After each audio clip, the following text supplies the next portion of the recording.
किस जगह पर शादी कर दी मेरे माता पिता ने। ऐसा निकम्मा पति मिला है जो एक ढंग का तोहफा भी नहीं दे सकता। आज मेरा जन्मदिन है और तोहफे में उठाकर क्या लाया है, ये फूलों का गुलदस्ता और ये 1000 रुपये की साड़ी। शादी के इन 16 सालों में कोई ऐसा साल तो गया हो जिसमें कोई गहना ला कर दिया हो। इससे तो मेरी सहेली मीरा ही ज़्यादा अच्छी है। उसका पति हर बर्थडे पर कुछ ना कुछ गहना उसे तोहफे में देता है, फिर वो पहनकर इतराती हुई सबको दिखाती फिरती है। यहाँ तो पति दूसरों को दिखाने वाले सारे रास्ते ही बंद कर देता है। क्या दिखाओ, ये साड़ी और ये गुलदस्ता। वंदना निरंतर बड़बड़ किए जा रही थी, जबकि राजेश चुपचाप बैठा अपना बैग तैयार कर रहा था। साथ ही साथ उसकी बड़बड़ाहट भी सुन रहा था। वो भी क्या बोलता, पत्नी महत्वाकांक्षी थी और अब नई नई सहेलियों के साथ और ज़्यादा हो गई। कम में खुशी नहीं होती। और वो ठहरा एक टीचर, महीने के 45,000 रुपये कमाने वाला। उसकी जेब खर्च ज़्यादा करने से उसे रोकते। आखिर एक मध्यम वर्गीय परिवार की भी अपनी सीमाएं होती हैं। जब पत्नी नहीं समझती तो पति इस चीज़ को समझेगा ही। राजेश की कोई इतनी तनख्वाह भी नहीं थी कि पूरे परिवार का खर्चा निकालने के बाद इतना पैसा निकाल पाए। दोनों बच्चों की पढ़ाई थी, अम्मा की दवाइयाँ थीं, घर के खर्चे और रिश्तेदारों को भी देखना होता था। बच्चों की हायर स्टडीज़ के लिए कुछ तो जमा करके रखना भी था। आखिर मध्यम वर्गीय आदमी अपना हाथ खींचे भी तो कितना, और ऊपर से सोने के भाव तो वैसे ही आसमान छू रहे हैं। और इधर पत्नी भी ऐसी थी जो अपनी सहेलियों को देख देख कर हमेशा उस पर दबाव बनाती कि वो उसे तोहफे में सोने के गहने ही ला कर दे। ये तक नहीं देखती थी कि उसका परिवार उसकी कितनी कद्र करता है। वो तो रात के 10 बजे ही सो गई थी। उसके बर्थडे के लिए राजेश और बच्चों ने मिलकर हॉल सजाया था। अम्मा जी ने अपने हाथों से गर्मा गर्म हलवा बनाया था।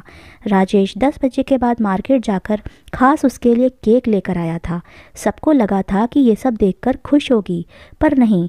12 बजे सबने उसे सरप्राइज़ दिया तो अपने तोहफे को देखकर उसने तो चिल्लाना शुरू कर दिया। सबके प्यार और दुलार को सिर्फ तोहफे के पीछे कुछ नहीं समझा। सबने प्लान कर रखा था कि आज कोई भी कहीं नहीं जाएगा, बल्कि घर पर रहकर वंदना का बर्थडे कुछ खास करेंगे। लेकिन वंदना के इस तरह के व्यवहार से सब लोग हैरान तो नहीं, पर परेशान थे। हैरानी इसलिए नहीं हुई क्योंकि उन्हें पता था कि वो तोहफे में सिर्फ गहने सोचती है, पर परेशान इसलिए कि सबका मूड ऑफ हो चुका था। वो कभी घर वालों की भावनाएं नहीं देखती, इसलिए सुबह होते ही बच्चे मनन और वाणी चुपचाप अपने स्कूल चले गए और अब राजेश भी स्कूल जाने की तैयारी कर रहा था। अम्मा जी भी नाश्ते में मसालेदार खिचड़ी बनाकर अपने कमरे में माला फेर रही थीं। जानती थीं कि आज वंदना कुछ नहीं करेगी क्योंकि वो अभी भी बड़बड़ा रही थी। राजेश अम्मा जी के कमरे में गया और बोला, अम्मा मैं स्कूल जा रहा हूँ, तुम कुछ खाकर दवाई ले लेना। अम्मा जी ने एक नज़र राजेश की तरफ देखा। उसकी आंखें लाल हो रही थीं। साफ लग रहा था कि अपनी पत्नी के इस व्यवहार से वो शायद रो भी चुका है। अम्मा जी ने उसे शांत रहने के लिए इशारा किया और उसे अपने पास बुलाया। राजेश जाकर अम्मा के पास बैठ गया। अम्मा ने उसके सर पर हाथ रखते हुए पूछा, तूने कुछ खाया? अम्मा की बात सुनते ही राजेश की आंखों में आंसू आ गए। भूख नहीं है अम्मा, सब ठीक हो जाएगा, बस तू शांत रहे और अपने आप को मजबूत कर। मैंने मसालेदार खिचड़ी बनाई है, बच्चों के टिफ़िन में भी वही रख दी है, तू भी वही खा ले। रुक, मैं लेकर आई। अम्मा की बात सुनकर राजेश कुछ नहीं कह पाया। अम्मा उठकर जाने लगी तो राजेश ने रोक दिया। अम्मा मुझे सचमुच भूख नहीं है, आप बैठो, बस मैं अभी निकलता हूँ। टाइम से पहुँचूंगा तो सही रहेगा, आप नाश्ता कर लेना, देर हो रही है। रुक, मैं तेरा टिफ़िन पैक कर देती हूँ, वहाँ खा लेना। राजेश ने रोकने की कोशिश की पर अम्मा मानी ही नहीं।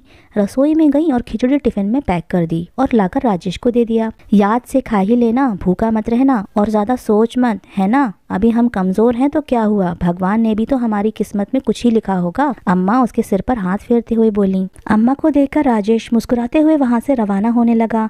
तभी अंदर से वापस वंदना का बड़बड़ाना शुरू हो गया। लो चल दिए सब लोग अपने अपने काम पर, किसी को भी मेरी परवाह नहीं है। मैं यहाँ नौकर लग रही हूँ सबकी, जो अपने जन्मदिन के दिन भी मुझे आराम नहीं है, पर मैं भी नहीं करने वाली काम, जा रही हूँ अपने मायके।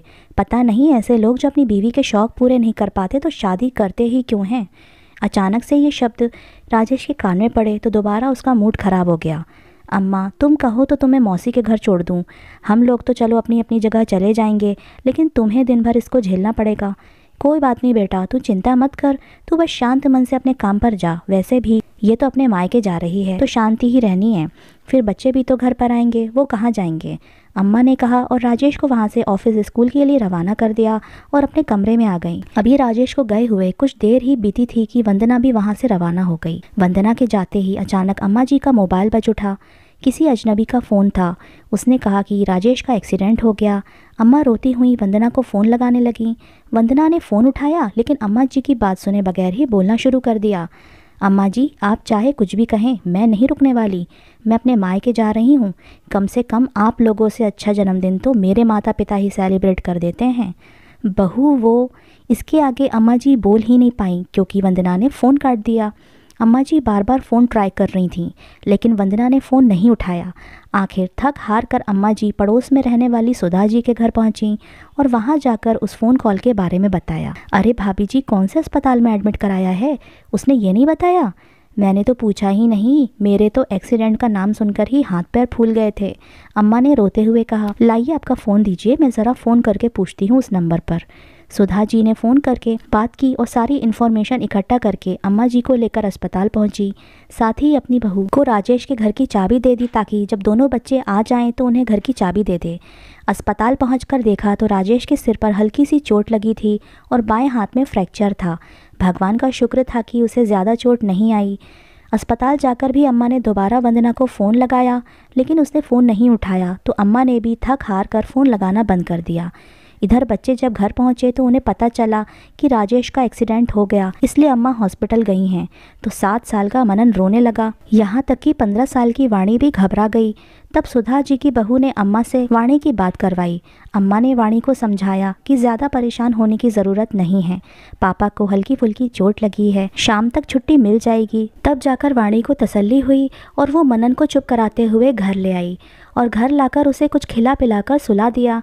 शाम को राजेश और अम्मा जी के आने से पहले वंदना घर पहुंच गई लेकिन बच्चों ने उससे कोई बात नहीं की। लेकिन अम्मा जी को घर में ना देखकर वंदना ने पूछा, तुम्हारी दादी कहाँ गई है और तुम दोनों अकेले घर पर क्यों हो? मैं कहकर तो गई थी ना कि मैं अपने मायके जा रही हूँ, फिर भी ना जाने कितनी बार फ़ोन लगा दिया और अब तुमको अकेला छोड़कर चली गई। उसकी बात सुनकर वाणी को बहुत गुस्सा आया। वो अपने कमरे में गई और अपने कमरे में से अपना और मनन दोनों का गुल्लक उठाकर ले आई और उसके सामने रखते हुए बोली, मम्मी आपको गहने चाहिए ना? ये 2 गुल्लक हैं, इन्हें फोड़ लो और जो भी पैसा निकले उससे अपने लिए गहने खरीद लेना। जानती हूँ मैं कि इसमें पैसा कम है लेकिन वादा करती हूँ जब बड़े होकर कमाने लग जाऊंगी ना तो आपको गहने दिलवा दूंगी। पर कम से कम भगवान के लिए घर में शांति रहने दो। यूं हर समय पापा के पीछे मत पड़ी रहा करो। आज पहली बार वंदना ने वाणी को चिल्लाते देखा था और वह भी अपने पापा के पक्ष में। ये देखकर वंदना और ज़्यादा तिलमिला गई। ओह, तो अब ये सिखाया जा रहा है तुम्हें मेरे खिलाफ? अरे एक औरत अपने पति से अपनी ज़रूरत के लिए नहीं बोलेगी तो किससे बोलेगी? तुम तो 15 साल की हो गई हो, क्या तुम्हें समझ नहीं है? अपनी माँ से बोलने की तमीज़ नहीं तुम्हें? तमीज़ की बात तो आप कीजिए ही मत मम्मी। हमने पूरी रात आपके लिए इतनी मेहनत की लेकिन आपको वो सब नहीं दिखा। आपको दिखा तो सिर्फ कि तोहफे में सोने के गहने नहीं थे। आपकी सहेलियाँ क्या करती हैं हमें उससे कोई लेना देना नहीं, लेकिन आप क्या करती हो इससे हम सबको फ़र्क पड़ता है। आज पापा कितनी टेंशन में घर से निकले थे, रास्ते में उनका एक्सीडेंट हो गया और आपको अभी भी अपने तोहफ़ों की पड़ी है। एक्सीडेंट? कैसे हो गया एक्सीडेंट? मुझे बताया क्यों नहीं? अम्मा आपको बार बार फ़ोन लगा रही थी ना, आपने एक बार फ़ोन उठाकर पूछना भी ठीक नहीं समझा कि वो फ़ोन क्यों लगा रही थी। आपको ठीक लगेगा भी क्यों? आपको तो गहने चाहिए, पति से आपको क्या लेना देना? अपनी बेटी की बात सुनकर वंदना शॉक्ड रह गई। तब तक अम्मा और सुधा जी राजेश को साथ लेकर वापस लौट आए। राजेश को देखते ही वंदना उसके पास दौड़ती हुई गई और बोली, आप ठीक तो हैं ना? ज़्यादा चोट तो नहीं आई? लेकिन उसे देखकर राजेश ने कुछ नहीं कहा, बस अम्मा से ही बोला, अम्मा मैं आराम करना चाहता हूँ, कहकर वो अपने कमरे में चला गया। सुधा जी भी अपने घर रवाना हो गईं। पर अम्मा वंदना से बोली, बहू तुझे पति नहीं गहने चाहिए ना? ये मकान बेचकर तुझे गहने दिलवा दूंगी। हम किराए के घर में रह लेंगे, पर मेरे बेटे को चैन से रहने दे। आज वो रोकर गया है घर से सिर्फ तेरी जिद के कारण। एक बार उसके बगैर अपनी ज़िंदगी सोचकर देख, क्या तुम अकेली घर की जिम्मेदारी उठा लोगी? ऐसा तोहफा ही किस काम का जो किसी की जान पर ही बन जाए। अम्मा जी के सवाल से ही वंदना सिहर गई और रोती हुई अपने कमरे में आ गई और राजेश से बोली, मुझे कोई गहने नहीं चाहिए, तुम हो तो सब कुछ है, मुझे माफ़ कर दो।